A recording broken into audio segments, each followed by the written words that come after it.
कश्मीर में पिछले दिनों गैर कश्मीरियों की हत्या का बदला सुरक्षा बलों ने बुधवार को ले लिया है।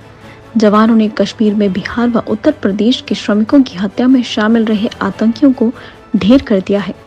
जवानों ने लश्कर के जिला कमांडर गुलजार अहमद रेशी और द रेजिस्टेंस के जिला कमांडर आदिल हुसैन वानी सहित 4 आतंकियों को कुलगाम और शोपियां में हुई 2 मुठभेड़ में मार गिराया। आतंकियों से लोहा लेते एक सैन्यकर्मी शहीद और 2 अन्य जवान जख्मी हो गए। मारे गए आतंकियों के पास से सुरक्षा बलों ने हथियारों का जखीरा बरामद किया है। शोपियां मुठभेड़ में शहीद सैन्यकर्मी करणवीर सिंह मध्य प्रदेश के सतना जिले के दलदल गांव के रहने वाले हैं। दोनों मुठभेड़ करीब 7 घंटे के अंतराल पर हुई है। पुंछ जिले के जंगलों में आतंकियों के खिलाफ चल रहा सैन्य अभियान बुधवार को 10वें दिन भी जारी रहा। जिले में पिछले 13 साल में ये अब तक का सबसे लंबा ऑपरेशन है। इससे पहले उपजिला मेंढक के भाटाधार जंगल में वर्ष 2008 को सेना और आतंकियों के बीच मुठभेड़ के बाद लगभग 15 दिन तक ऑपरेशन चला था। इसमें सेना के 4 जवान शहीद हुए थे, जबकि कोई भी आतंकी नहीं मारा गया था।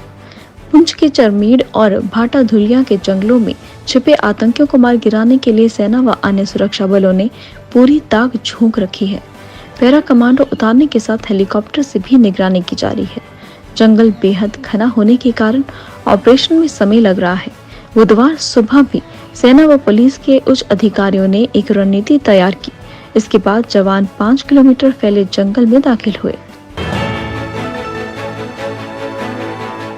जम्मू कश्मीर में कोरोना संक्रमण के 78 नए मामले सामने आए हैं। श्रीनगर में सबसे अधिक 48 संक्रमित मिले, जबकि जम्मू संभाग में 6 जिले कोरोना मुक्त हो चुके हैं। 80 लोग स्वस्थ हुए।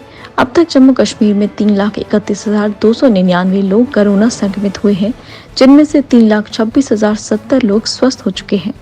वर्तमान में प्रदेश में सक्रिय मामलों की संख्या 800 ही है। बुधवार को 80 लोग स्वस्थ हुए। अब तक 4,429 लोगों की मौत हो चुकी है। राष्ट्रीय जांच एजेंसी ने आतंक के खिलाफ अपने अभियान को जारी रखते हुए बुधवार को दिवंगत कट्टरपंथी सैयद अली शाह गिलानी के 2 विश्वस्तों के घरों समेत 11 जगहों पर छापेमार की तलाशी ली। छापों के दौरान एनआईए ने mobile phone, memory card, bank passbook, कुछ आतंकी साहित्य व अन्य आपत्तिजनक साजो सामान जब्त कर 4 लोगों को गिरफ्तार कर लिया। इस मामले में अब तक कुल 13 आरोपित गिरफ्तार किए जा चुके हैं। उपराज्यपाल मनोज सिन्हा ने प्रदेश में अपराध और आपराधिक ट्रैकिंग नेटवर्क और प्रणाली योजना को लाइव घोषित करने के साथ पुलिस के जेके ई-कॉप मोबाइल ऐप को जारी किया। उन्होंने सभी थानों को CCTNS के दायरे में जल्द लाने का निर्देश दिए।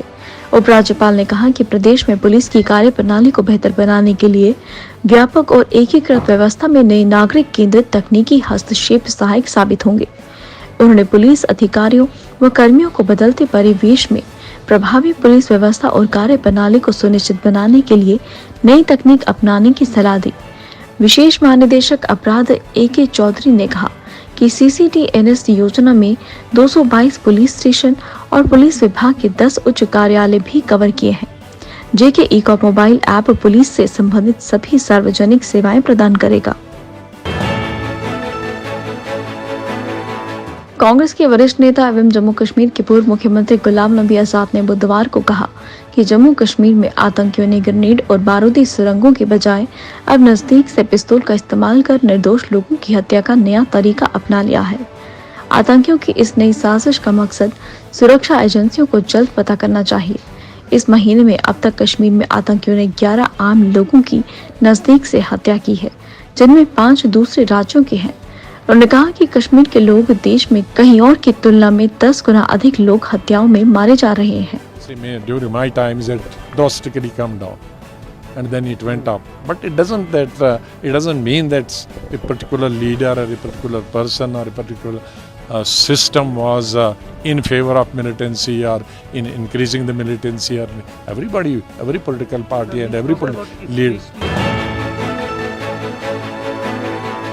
पुलिस ने बुधवार को किश्तवाड़ में ग्रेनेड हमले की साजिश को नाकाम कर आतंकियों के मददगार को दबोच लिया। पुलिस उससे पूछताछ कर रही है। आरोपित की निशानदेही पर पुलिस किश्तवाड़ में छापेमारी कर सकती है। पुलिस व सेना की 26 राष्ट्रीय राइफल और सीआरपीएफ 92 बटालियन की टीम ने शाम 7:30 बजे द्रबशाला ठाठरी में नाका लगाया था। वाहनों और यात्रियों की तलाशी के दौरान सुरक्षा बलों ने एक युवक की संदिग्ध हरकत देखी। वह भागने की फिराक में ही था कि सुरक्षा बलों ने उसे पकड़ लिया। उसके कब्जे से एक ग्रेनेड बरामद किया। उसकी पहचान सोहेल अहमद भट्ट निवासी पाथरी गुंदो जिला डोडा के रूप में हुई है। कश्मीर में आतंकियों द्वारा नागरिक हत्याओं की बढ़ती घटनाओं पर रोष जताते हुए लेफ्टिनेंट जनरल केजेएस ढिल्लों ने बुधवार को कहा कि आखिर क्या बात है कि कश्मीर की चुप रहने वाली बहुसंख्यक आबादी आज इन हत्याओं पर चुप है। वे क्यों नहीं आतंकी घटनाओं की खुलकर निंदा करती, सिर्फ कुछ खासी घटनाओं की निंदा क्यों? क्या कश्मीरियों को भी पाकी कहलाना है? विदेशों में तो पाकी शब्द एक गाली की तरह इस्तेमाल होता है। बादामी बाग स्थित सैन्य छावनी में बुधवार को सेना की 15वीं कोर द्वारा आयोजित सेमिनार आतंकियों द्वारा मानव अधिकारों का हनन व बीते 30 साल से कश्मीरियों पर इसका प्रभाव में लेफ्टिनेंट जनरल ने कई तीखे सवाल उठाए। जम्मू कश्मीर के अव्यवस्थित बिजली ढांचे को पटरी पर लाया जा रहा है। अवैध कनेक्शनों के जाल, बिजली बिल व मीटर रीडिंग में गड़बड़ छाले पर अब स्मार्ट मीटर अंकुश लगाएगा। जम्मू कश्मीर में वर्ष 2023 तक बिजली के 8 लाख स्मार्ट मीटर लगाए जाएंगे। इस परियोजना को जम्मू ऊर्जा वितरण निगम लिमिटेड और कश्मीर ऊर्जा वितरण निगम लिमिटेड कार्यान्वित करेगा। ये फैसला उपराज्यपाल मनोज सिन्हा की अध्यक्षता में हुई प्रदेश प्रशासनिक परिषद की बैठक में लिया गया है। प्रदेश में 21 लाख बिजली उपभोक्ता हैं, 50% ही मीटर वाले उपभोक्ता हैं। जम्मू कश्मीर में बिजली टीएनसी घाटा 50% है। स्काई व्यू बाय एम्पिरिया ने लोकप्रिय पर्यटन स्थल पत्नीटॉप के संगोट में सैलानियों के लिए प्रीमियम बुटीक शुरू किया है। पत्नीटॉप आने वाले सैलानी प्राकृतिक सुंदरता के बीच समग्र आतिथ्य का अनुभव प्राप्त कर सकेंगे। बुटीक की स्वीट्स में सैलानियों को कलात्मक विलासिता के साथ जम्मू कश्मीर की समृद्ध सांस्कृतिक विरासत की झलक मिलेगी। संगोट में 22 एकड़ में फैले स्काई व्यू वर्ल्ड में स्थित 25 कमरों वाले इस बुटीक में डीलक्स, प्रीमियम और स्वीट्स हैं जो सैलानियों को एकांत व गोपनीयता प्रदान करेंगी। मेहमानों की आवश्यकता पूरी करने और उनके सहयोग के लिए 24 घंटे बटलर सेवा उपलब्ध होगी। अब देश भर से पत्नीटॉप में आने वाले सैलानियों को बेहतर सुविधा मिलेगी।